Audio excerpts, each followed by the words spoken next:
Boa tarde, pessoal. E aí, tudo bem com vocês? Vamos lá, né? Mais uma aula de física, segunda série do ensino médio. Deixa eu colocar o meu slide aqui na tela, para ficar mais fácil da gente trabalhar. Bem, o nosso assunto é dilatação térmica.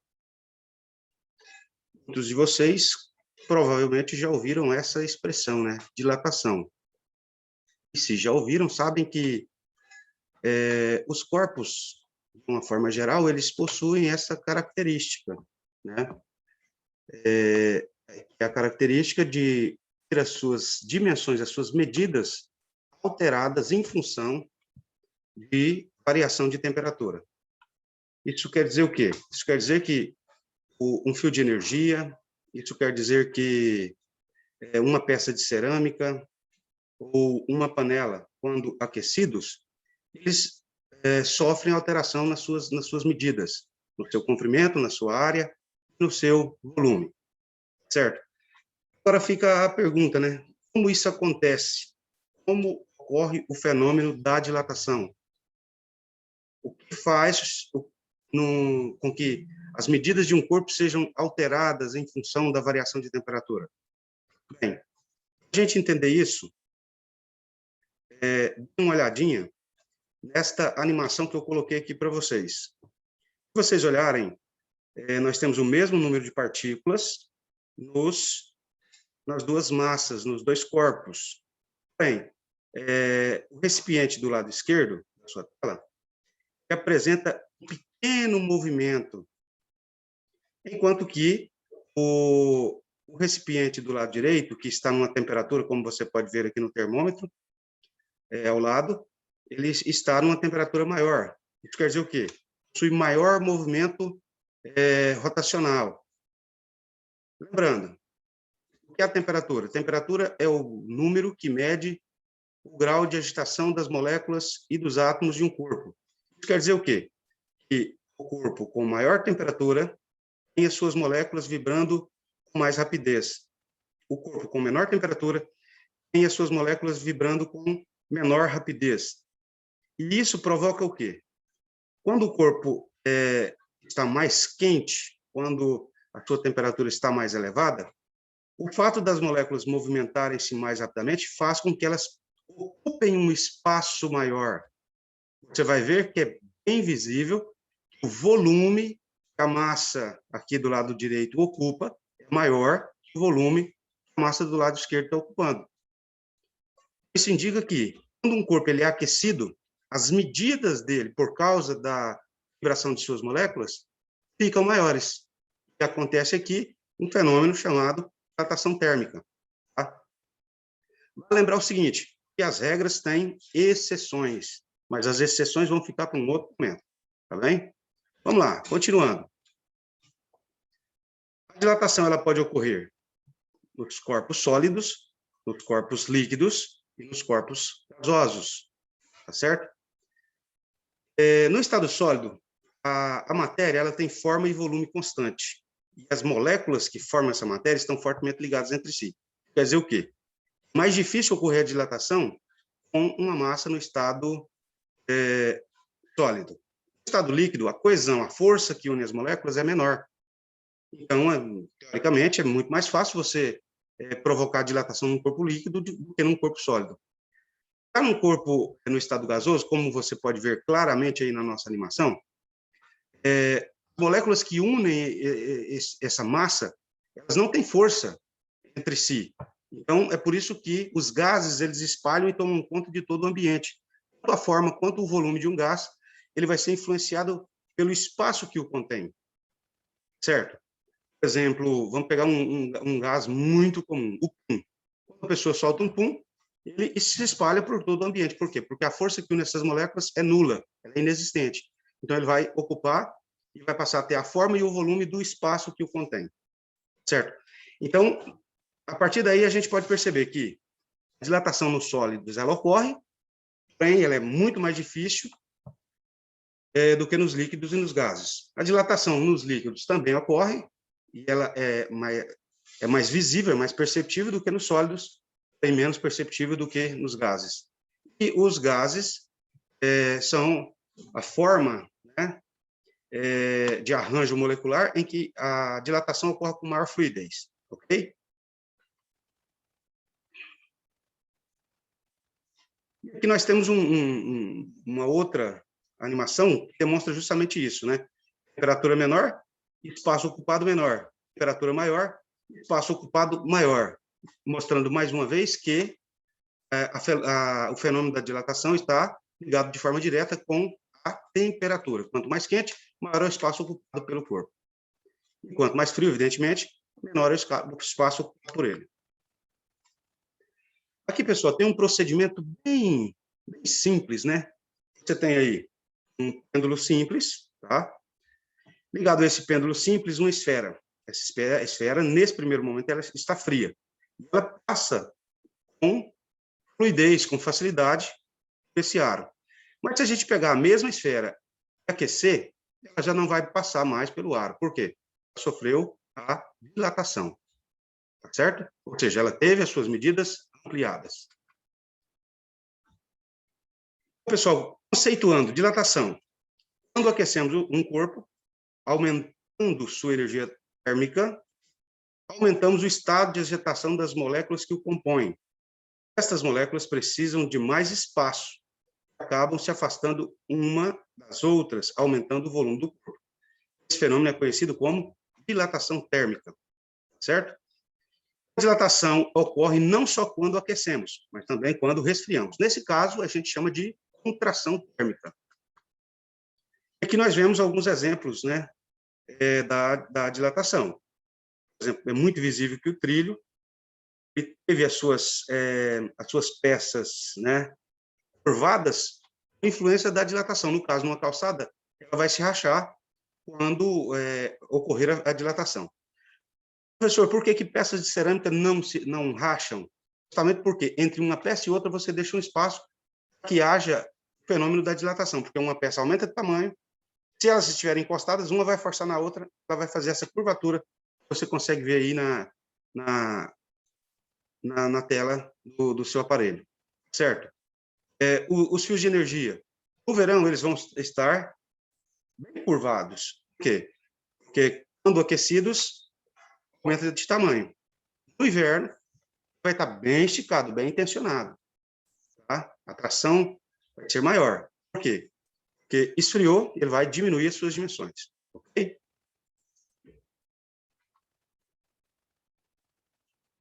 Aqui, pessoal, vocês conseguem verificar, né, mais uma vez, que entre as barras aqui na ponte JK em Brasília, entre as barras de ferro, um espaço. Esse espaço é para quê?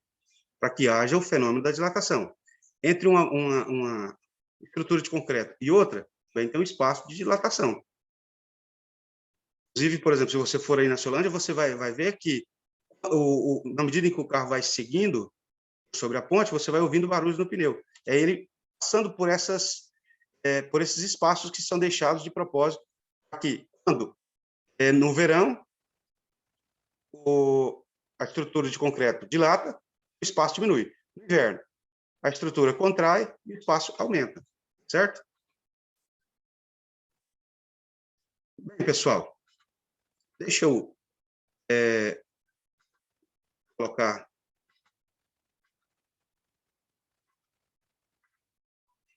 isso, o que mais nos interessa nesse momento. Bem, como eu disse, um corpo, quando aquecido, de forma geral, ele vai se dilatar. Resfriado, vai se contrair. Agora, o que é essa dilatação? Primeiro, ele tem um comprimento inicial, quando há uma temperatura inicial. Você aquece, ele aumenta o comprimento. Esse aumento do comprimento a gente chama de ΔL. ΔL quer dizer dilatação térmica linear. Ou seja, eu estou considerando só uma dimensão, somente o comprimento. O comprimento final dele, como você pode ver, L, é o comprimento inicial mais a dilatação. L igual a L0 mais ΔL. Em resumo, né, eu posso calcular esse comprimento L utilizando essa expressão. L0, que é o comprimento inicial, vezes 1. Esse 1 aqui é 100% eu falo vezes 1, eu estou considerando que eu tenho aqui, inclusive, pessoal, deixa eu até fazer uma observação. Essa medida aqui, ó, L0 vezes alfa vezes delta teta, vocês podem até estar perguntando, professor, mas o que é isso? Vou colocar isso. A próxima imagem aqui. Essa dilatação térmica linear, pessoal, ela pode ser calculada da seguinte maneira. Ela é diretamente proporcional ao produto do comprimento inicial do alfa. O que é o alfa, professor? Alfa é uma característica do material. É quanto cada material dilata cada grau Celsius que a temperatura aumentar ou diminuir. Tá? No caso, vamos supor que o coeficiente de dilatação linear de um objeto é 5 vezes 10 elevado a menos 6. 5 vezes 10 elevado a menos 6, se eu trouxer a vírgula 6 casas à esquerda, vai ficar 0,000005. Isso quer dizer que, se eu pegar 1 metro desse material e aumentar 1 grau Celsius, vai aumentar o seu tamanho em 0,000005 metros. Professor, mas isso é muito pouco. Sim, isso é muito pouco. Mas quando você considera uma extensão grande de 20 metros, 30 metros, 50 metros, 100 metros, aí sim já começa a ficar perceptível. Certo? E principalmente por quê? Porque a variação de temperatura não é de 1 grau Celsius. Se você pegar meia-noite, meio-dia, vai dar uma variação bem maior que isso. Se você pegar o deserto, por exemplo, você tem aí 5 graus negativos na madrugada e 45 graus Celsius à tarde. Então, uma diferença de temperatura de 50 graus Celsius. Ou seja, uma dilatação 50 vezes maior. Tá? Então, a dilatação térmica linear é o resultado do produto do comprimento inicial, do seu coeficiente e da variação de temperatura que ocorreu ali. Tá? Então, o L, ou seja, o comprimento final, é o comprimento inicial mais a dilatação, L0 vezes alfa vezes delta teta. Isolando o L0, eu vou ter que o comprimento final é igual ao comprimento inicial mais 1, ou seja, 100%, né? Quando eu falo 1 aqui, eu estou falando de 100%, mais alfa vezes delta teta. Deixa eu só fazer uma observação aqui, pessoal, como eu disse aquela hora. Aqui não é mais, tá? Aqui é uma multiplicaçãozinha. Foi um pequeno erro de digitação. Vale lembrar o seguinte, que L0 vezes 1 é L0. E que L0 vezes alfa vezes delta teta é igual a L0 alfa delta teta. E o mais ficou no meio ali, ó. Aqui é uma multiplicação. Quando eu coloco um termo que repete em duas parcelas em evidência, aqui vai vir a multiplicação, certo? Continuando, então.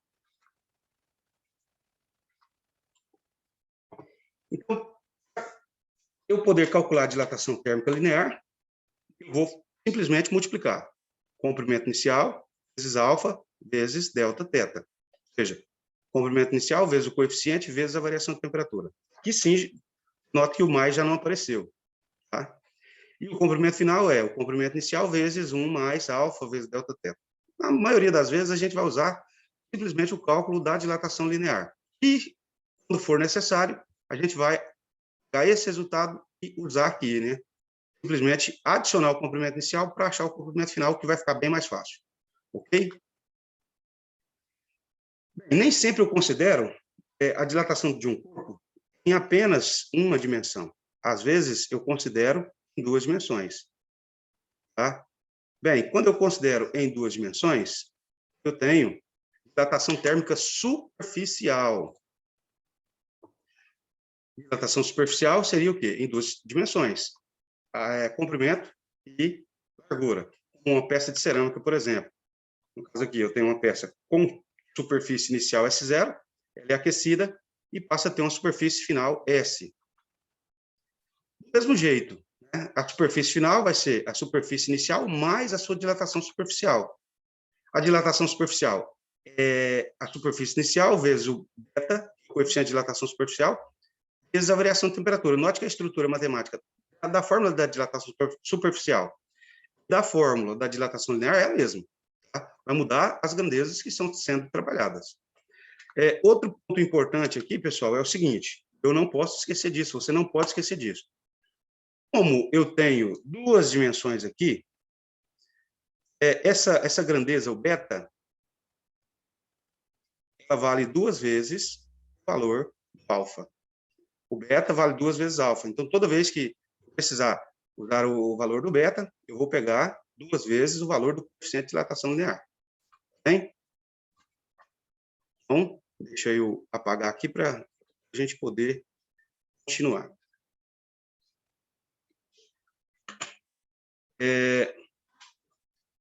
Opa, ficou. Vamos aproveitar. Como você pode verificar aqui, pessoal, a dilatação volumétrica é em 3 dimensões. Tá? Todo o corpo aumenta as suas 3 dimensões. Porém, às vezes eu considero só o comprimento, às vezes eu considero só a área, às vezes eu considero as 3 dimensões, ou seja, o seu volume.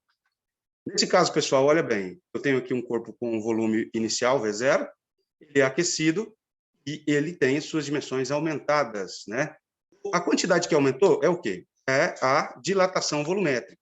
Essa dilatação volumétrica, se você olhar a mesma estrutura das 2 fórmulas anteriores, ela vai ser calculada com o volume inicial vezes o coeficiente de dilatação volumétrico vezes a sua variação de temperatura.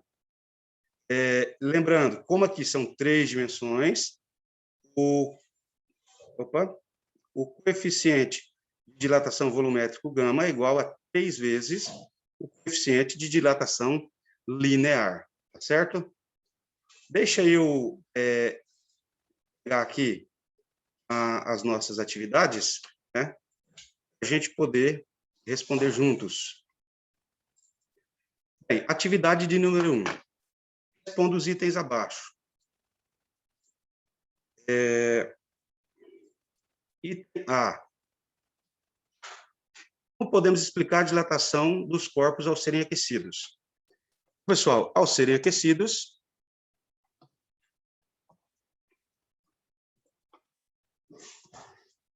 as moléculas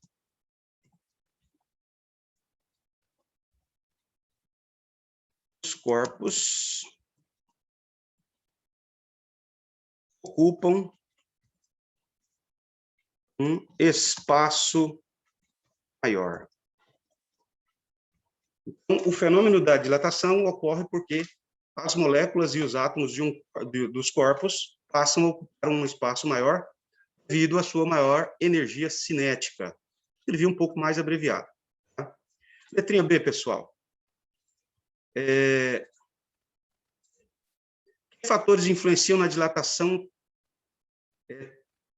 linear de um corpo? Como já dissemos, né? O comprimento inicial,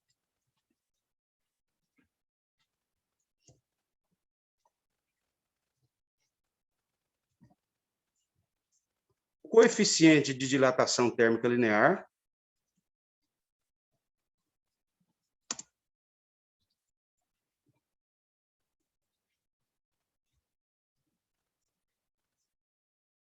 e a variação de temperatura.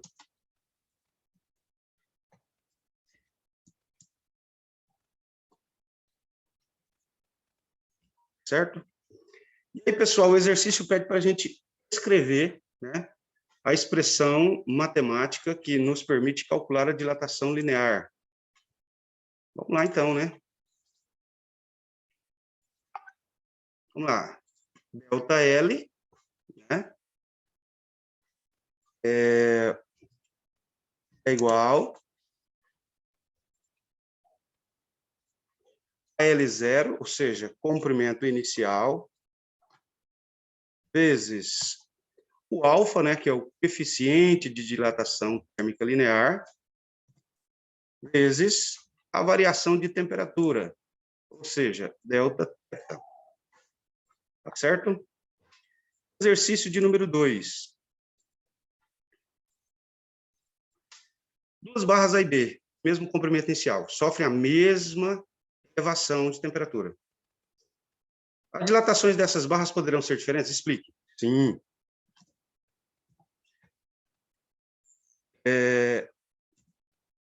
Basta que os materiais sejam diferentes. Se elas forem diferentes, pode ser a mesma variação de temperatura e pode ser também o mesmo comprimento.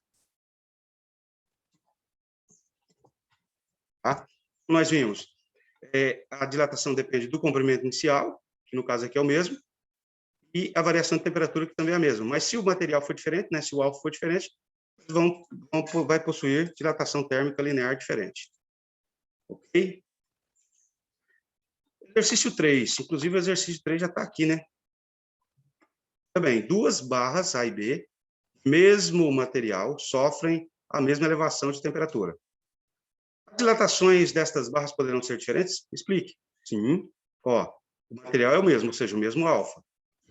A mesma elevação de temperatura, o mesmo delta-teta. Porém, se o comprimento inicial forem diferentes, as dilatações também serão diferentes. Ok?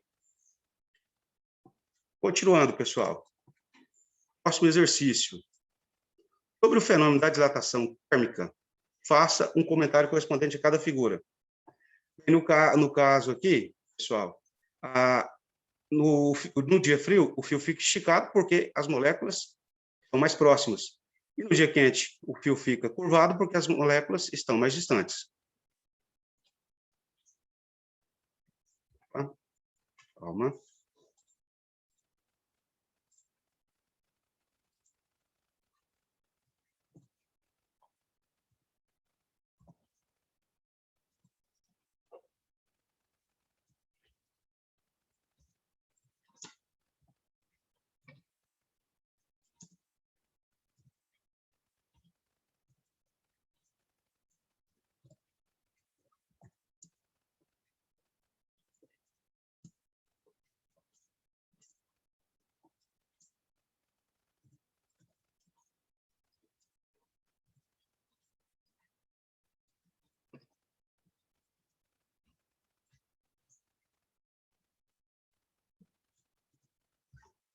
Ok, pessoal?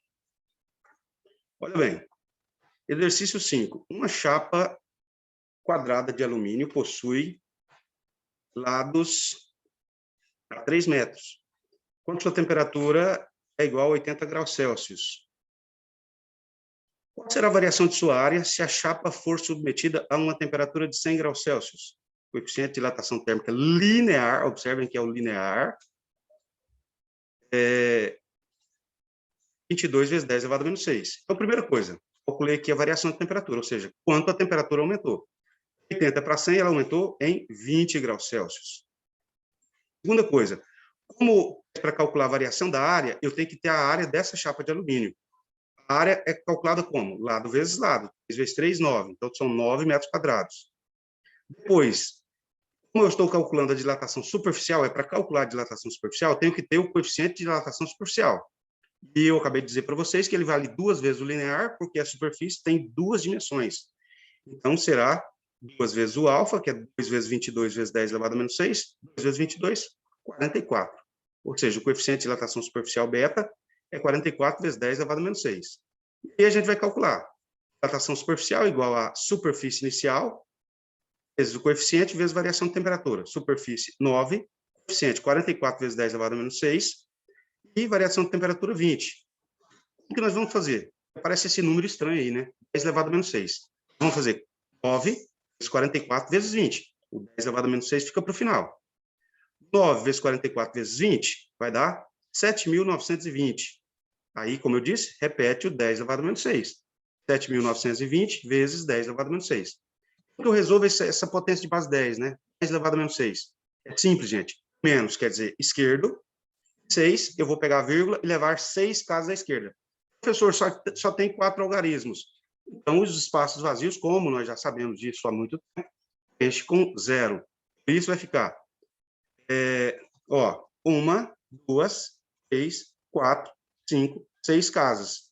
Acrescentei 3 zeros, espaço para a vírgula, deslocar 6 casas à esquerda. E a minha resposta, então, da dilatação térmica superficial é 0,00 7.920 metros quadrados. Ok? Exercício de número 6. O exercício de número 6, pessoal, diz o seguinte: ó, um fio metálico, comprimento de 100 metros a 0 graus Celsius.